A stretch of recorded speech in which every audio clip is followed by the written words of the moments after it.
My name is Vanessa Veely, and I'm going to talk to you today about the 90-minute reading block that you can implement in your classroom. This is what our 90-minute reading block would look like. You should have no interruptions. It should be consistent from day to day, and it should provide lessons that offer opportunity for engagement between you and your students. So here's an overview of what the 90 minutes would look like. Keep in mind that these are all research-based methods. There's a fluency routine, a standards-based lesson, and then guided independent reading and rotations, and word work and academic vocabulary. This is what a breakdown would look like for the time needed for each component of the 90-minute reading block.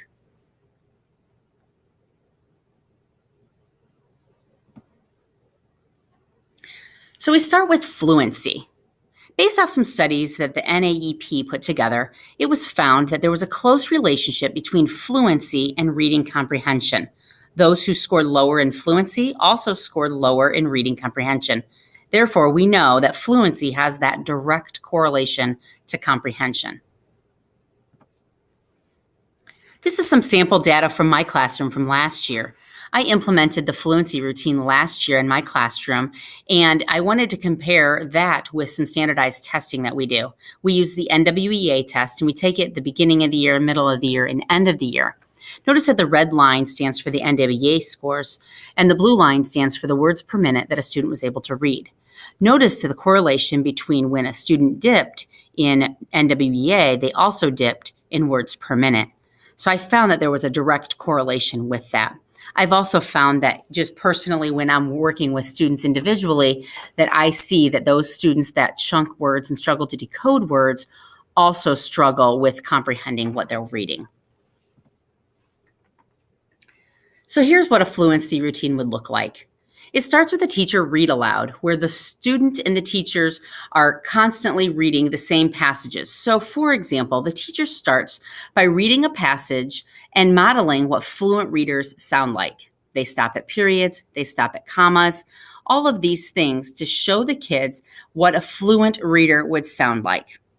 The students then repeat some oral reading as well.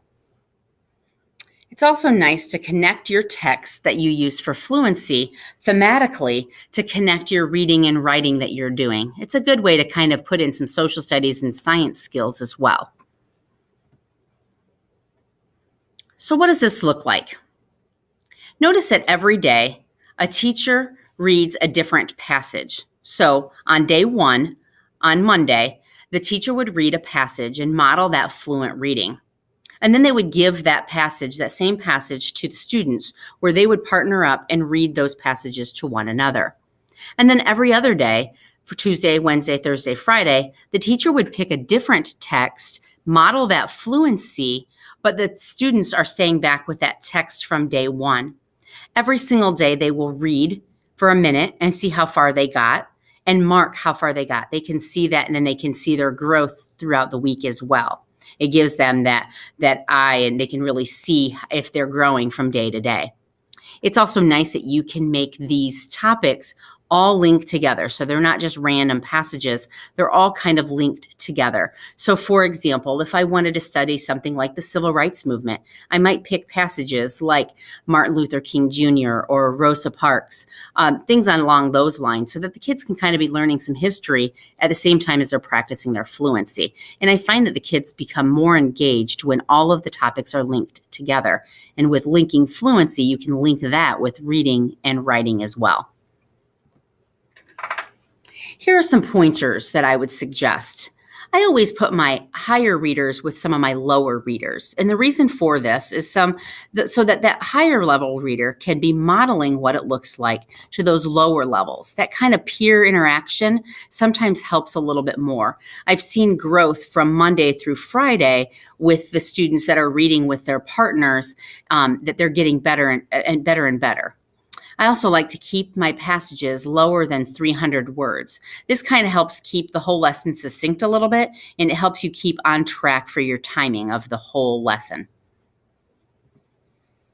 So how do we measure fluency growth? Well, formally, you're going to sit down with your kids and you're going to just simply read for 1 minute with them at a time and see how many words can they read in 1 minute. The goal would be to shoot for like 90 words in a minute.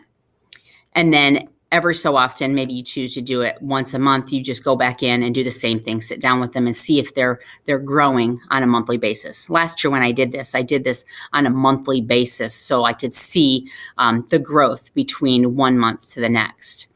Informally, you can also just sit with your kids and listen to them. Are they reading smoothly? Do they have automacy when they're word recalling as well? The next step is a standards-based lesson. This was a bit of an eye-opener for me when I started doing this. It's a backwards planning model where it provides a lot of scaffolding with an I do and we do and you do type of a concept, but it also allows for you to think in advance of what your higher order thinking stems are going to be so that you can kind of plan around those and model it and really show the kids what you're looking for when you're doing question stems. It's good time to connect your reading and writing together when you're planning the entire piece together. So for sample planning, you're going to start with what is your standard that you want to cover. And then also, what is the measurable goal that each student would look like? What is the outcome? What kind of thing are you going to do to know whether you've taught the standard correctly? Also, what is a high, a medium, and a low student going to look like when you're measuring them?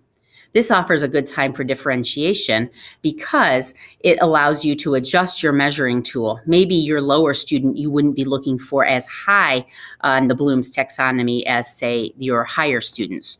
So it makes it so that they're still kind of learning the state standard, but they may not be doing it as deep as, say, a higher level student would be doing. I'm going to show you what a sample day-to-day backwards planning might look like for you.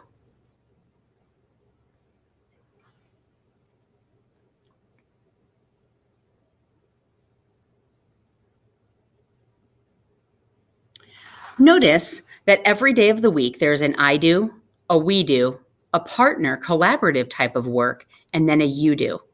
Every day we read different passages and then we model the different questions that we could use with those. And then we send the kids off with a different passage and then they're answering those same types of questions that we just modeled above, but just with a different passage. This gives the kids a clear example of what that would look like when they do it on their own. Throughout the week with that scaffolded approach, by Friday, they should be able to come back to being able to do it all by themselves. Now I'm going to show you a video about the gradual release model that I just showed you on the prior slide. This offers some scaffolding. This video is about 13 minutes long, and I'm not going to show you the whole thing, but I want to show you a piece of it so you get a clearer understanding of what I was talking about on the prior screen. Now we're going to talk about instruction. So I'm going to talk about them in an order. It doesn't matter which order we go in. I am concerned that people see our work. Nancy and I drew these in 2001. I think sometimes people see these and think we mean that you must always start with focus, then go guided, then go collaborative, then go independent. You can do them in any order that makes sense on a given day. You can imagine a class starting where it's independent learning first. The kids walk in, they do a journal entry, do now problem, must do, any of those kinds of right now independent work. You could imagine starting a class with collaborative learning. They have to learn something, they do something together. So you can start anywhere. I do believe that all four of these components must be present in every lesson every day for learning to occur. I don't think you can skip some on some days. I don't think you can say, well, today we're going to do these two and tomorrow we'll do the next two. I think it creates a whole cycle of learning when you do all four of these things each day.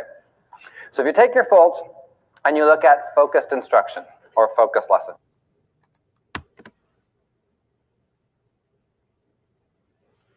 Now we're going to talk about the guided and independent reading rotations.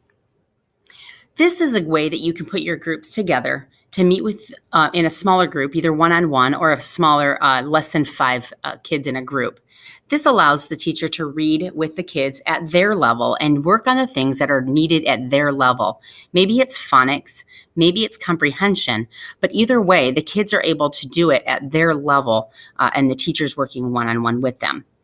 And then also, this is a good time for independent reading. Kids can read to themselves or read to their partners. What I always like to do is whatever reading concept I'm working on in the classroom, I let go on into the independent reading. For example, if we're working on something like ask and answer questions while we're reading, I might say to them, as you're reading, I want you to write down some questions you have on a sticky note about the book that you're reading. Kind of makes it so it all ties together and the kids can be engaged while they're reading. The last piece is the word work and academic vocabulary. The word work is nice because this all can be done independently, but the kids can be working on and focusing on rhyme and spelling patterns.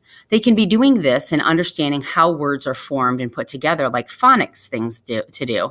But then they could also be focusing on isolated sight words as well. So learning their sight words and the common Dolch words or Fry words so that they're understanding and recognizing those words with automacy.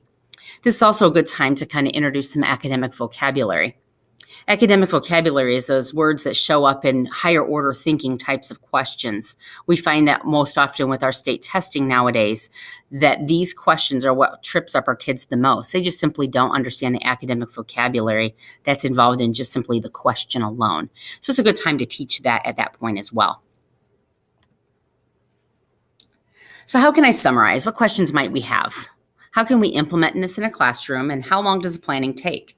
Well, I can tell you that implementing it in the classroom works pretty easily and pretty quickly. It takes over your reading and writing block, and pretty much all of your language arts blocks are covered this way.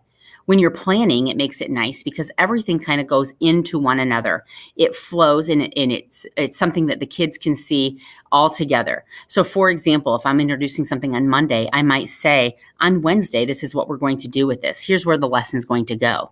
But on Wednesday or Thursday, I might say, hey, remember on Monday or Tuesday, we learned this one concept or we read a passage about this.